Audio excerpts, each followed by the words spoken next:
आपने लोगों को यह कहते हुए जरूर सुना होगा कि वह अपने सपनों का आशियाना ले रहे हैं, मगर क्या आपने कभी उन्हें यह कहते हुए सुना है कि वह अपनी ही कब्र खरीद रहे हैं रहने के लिए। शायद ही आपने किसी को घर की जगह कब्र खरीदते हुए सुना होगा। हालांकि हांगकांग एक ऐसी जगह है जहाँ पर लोग सच में रहने के लिए कब्र खरीदते हैं। इन कब्र का मतलब है कि हांगकांग के यह घर सच में कोई कब्र तो नहीं, मगर यह किसी कब्र से कम भी नहीं है। इसलिए इन घरों को हांगकांग में कॉफिन होम के नाम से जाना जाता है। तो आखिर क्या है ये कॉफिन होम और कैसे है इनमें लोगों की जिंदगी, चलिए इस चीज को थोड़ा करीब से जानते हैं। हांगकांग को दुनिया के सबसे महंगे शहरों में से एक माना जाता है। यहाँ पर रहने वालों के लिए हर वो सुविधा मौजूद है जिसकी उन्हें जरूरत होती है। बाहर से अगर कोई यहाँ पर आए तो उसकी चकाचौंध में वो पूरी तरीके से खो जाता है। मगर इस चकाचौंध से अलग यहाँ कई लोग ऐसे हैं जिनकी जिंदगी अंधेरे में बसती है। कहते हैं कि हांगकांग में रोटी और कपड़ों का इंतजाम तो फिर भी हो जाता है, मगर मकान यहाँ की बहुत बड़ी परेशानी है। आंकड़ों की माने तो हांगकांग की आबादी में से करीब 2 लाख लोग कॉफिन होम में रहते हैं। हांगकांग में घर बहुत महंगे होते हैं। इतना ही नहीं, यहाँ पर घर का किराया भी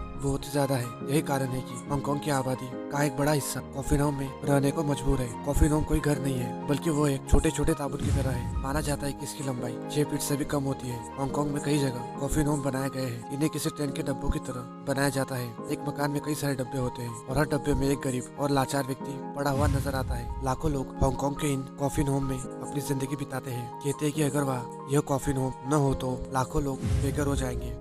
एक तरफ यहाँ सामने बड़े बड़े होटल और बिल्डिंग्स दिखाई देते हैं, वही दूसरी ओर इस शहर का एक दूसरा ही चेहरा दिखाई देता है जहाँ पर सिर्फ गरीबी और परेशानी ही है। कॉफिन होम में जिंदगी बिताना किसी जंग लड़ने की तरह है। कोई बहुत ही मजबूर व्यक्ति ही यहाँ पर जी सकता है। इसमें रहने की सबसे बड़ी परेशानी जो सामने आती है वो यह है कि यह बहुत ही ज्यादा छोटे हैं। इनमें करीब 400 स्क्वायर फीट में बनाया जाता है। 400 स्क्वायर फीट के एक मकान में करीब 20 या उससे ज्यादा कॉफिन होम बनाए जाते हैं। एक कॉफिन होम में एक व्यक्ति भी ठीक से नहीं आ पाता। हालांकि इसके बाद भी इस 6 फुट से कम कमरे में लोग रहते भी है और अपना सामान भी रखते हैं। सामान रखने के बाद कमरा इतना छोटा हो जाता है कि एक करवट लेना भी मुमकिन नहीं होता। हालांकि मजबूरी में लोगों को ऐसे ही जिंदगी बितानी पड़ती है। बाथरूम जाने के लिए भी यहाँ पर काफी मशक्कत करनी पड़ती है। यहाँ पर इतने सारे लोग रहते हैं कि बाथरूम की संख्या उसके आगे कम ही पड़ जाती है। इसलिए यहाँ पर बाथरूम सबके साथ शेयर करना पड़ता है। इसकी वजह से गंदगी ज्यादा फैलती है जो आगे चलकर बीमारी का कारण बनती है। आंकड़ों की माने तो एक बाथरूम को यहाँ पर करीब 2 दर्जन लोगों के साथ बांटना पड़ता है। कहते हैं कि यहाँ पर गंदगी के कारण बहुत से कीड़े भी घूमते रहते हैं। इन छोटे छोटे कमरों को उन्होंने भी अपना घर बना लिया है।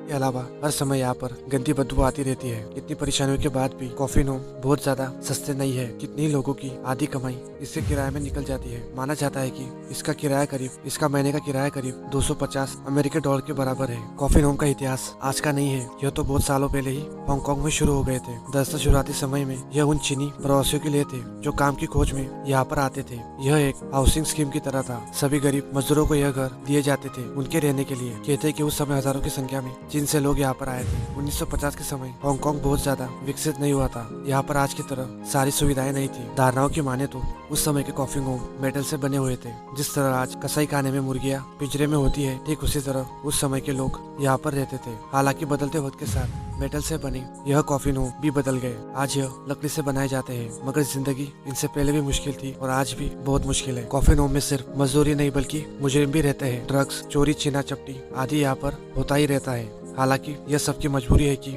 उन्हें यहाँ पर रहना ही पड़ता है। तो यह थे हांगकांग के कॉफिन होम जो सच में किसी कब्र से कम नहीं है। यह हांगकांग जैसे बड़े शहर का वो चेहरा दिखाते हैं जो लोगों की आंखों से छिपा रहता है। तो आज का वीडियो अगर आपको पसंद आया हो तो इसे एक लाइक जरूर कीजिए और साथ ही साथ मेरे चैनल को सब्सक्राइब करना ना भूले। आपका यहाँ तक वीडियो देखने के लिए बहुत बहुत धन्यवाद।